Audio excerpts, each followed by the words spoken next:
So ano ba yung mga myths about mental health? Pwedeng kulang ka lang sa tulog. Pwedeng elevated yung cortisol mo dahil sa shift of work. Let's rule out other physical condition that can cause the burnout. Burnout is a general term. Pag mo you're overworked, you're overstudied, you are so tired of doing things. Pero to say na mental health, hindi burnout ang mental health. Ang mental health is depression. And para ka ma-diagnose, merong checklist. So, pangalawang myth, introvert ka, baka may anxiety ka. Now, being reserved or being quiet doesn't necessarily mean that you have social anxiety. So, pwedeng personality mo lang yun at hindi sakit, di ba? Myth number 3, ano bang ADHD? ADHD or yung tinatawag na attention deficit hyperactivity disorder. Kadalasan yan ang napapanood sa TikTok. Yan ba ay isang diagnosis? Yes, it is, pero it requires a comprehensive clinical history, validated assessment tools, and of course, professional evaluation. Hindi lang ito 60-second checklist. So this is my reminder to everyone who is watching.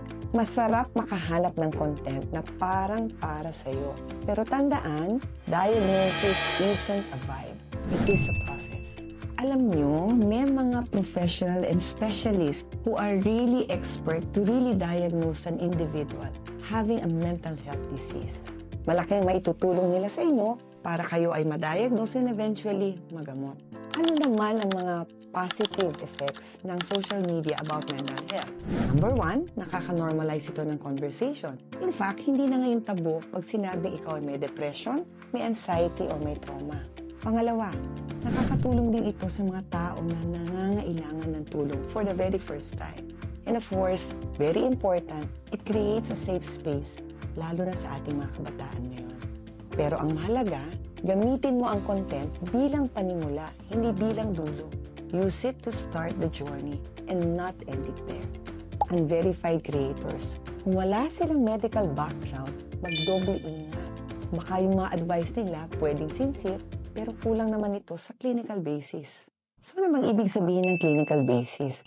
So lahat ng mga ginagawang treatment ng bawat doktor or professional usually has an outcome. So hindi lahat ng nakikita natin pwedeng merong resulta. So pag sinabi natin clinical basis, ibig sabihin may siguradong positive outcome. So pangatlo, quick fixes. Ano ba yun? Supplements, morning routines, hacks. Actually, baka placebo effects lang yan. Walang one size fits all sa mental health.